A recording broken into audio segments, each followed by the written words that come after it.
the question is, will this world come to an end, or does it flow through time and return back to the beginning and start again? I think we should look into that part today. And in my own little understanding, I found out that there is nothing new, no event, nothing new. Whatever has happened has already happened before. The book of Ecclesiastes 1 says, then why are we here? Since there is nothing new, everything is the same, everything flows and returns back. Then I come to understand that we are also the universe ourselves. So we have a part to play here and also return. So we are here to experience, to manifest the gift we have in order to bring balance to some systems. Everything that happened has happened before, and of which is true. No wonder Yeshua will always say, let's use the book of Matthew 8 verse 1. He was talking about what? In the beginning, it was not so. So Yeshua will always point out three things, saying in the beginning, let us rebuild, let us recover, let us repent, let us renew, let us re-establish. That means returning back to where it started from. And if you watch his prayer in the public, he always pray, giving thanks, saying, Father, I thank you because I know you have already done it. That means the prayers has been answered already. And this is the hint. The Spirit said all things are made already. The Creator has created all things from the beginning and ordered it according to their purpose. From the beginning, everything has followed their pattern and instructions, kept their own rules and regulations except one, and that is human. It was we that altered the settings. So the setting was altered, not the world coming to an end. In this realm, there is no end. The world won't end because the Creator never ends. But the only things that will end is the event, age, or era, which is marked by time. And time stands as a secretary taking notes of all events from their starting to their end and how it will happen. We live in the world called infinity. In Igbo we call it Agwagu. I draw the shape of infinity. I found that it ends where it started. When I draw the shape of infinity, I found that it ends where it started. And it says the sun rises from the east and sets in the west. He said, have I taken time to study and see how the sun hurriedly returned back to the east in order to set the next day? Everything the Creator created worked in its own perfect pattern and order. But only human alters the settings of things, and yet they alter it with their act. They think that prayer and fasting will correct what they altered by their act. He said there are two types of problems. Yes, prayer and fasting is very good. There are problems that can solve, and there are also problems human can solve by their own strength.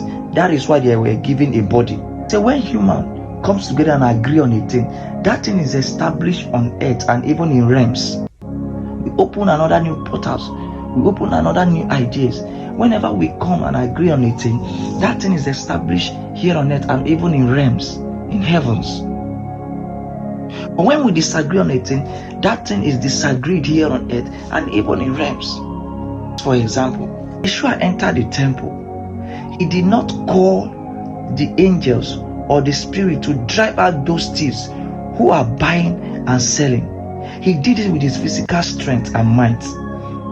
And that come to an end, that point of his era. Yes, when he was about to usher himself into the path of enlightenment, he endured everything that was done unto him. Deuteronomy 29 verse 29 simply said, whatever is hidden is of the Creator, but what is revealed is for us to handle. So to solve a problem, you must go to the beginning of how we started. If you find the beginning of anything, there lies the solution. Understand that the beginning of that thing is where it ends. The thing you are doing, understand the beginning And that is where the solution of you changing things, of you returning things to the original state is.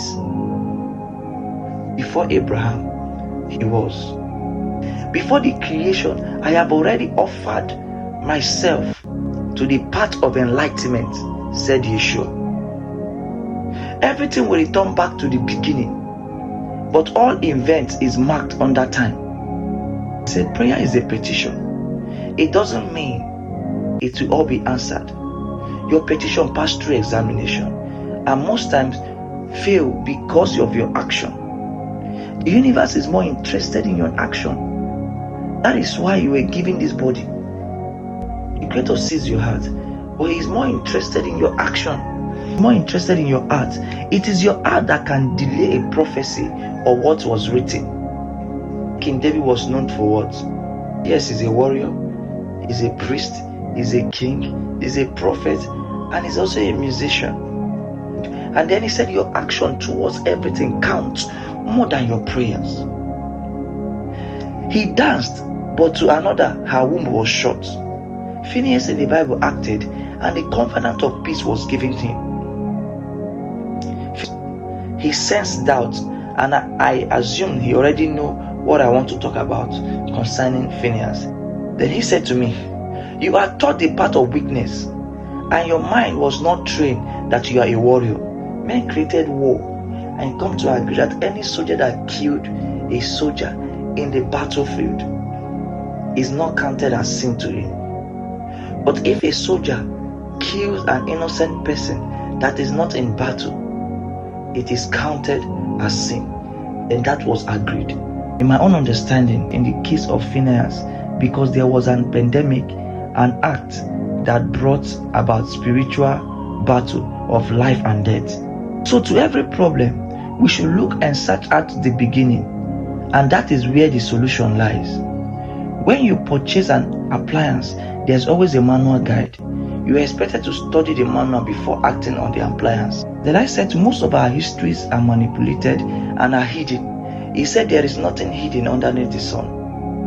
That every natural thing holds every secret and event. And he told me some of the things I revealed to you, have you read about it? I said no, the only book I managed to read is the Bible. That is all. Then he asked me a question that I jumped into conclusion immediately.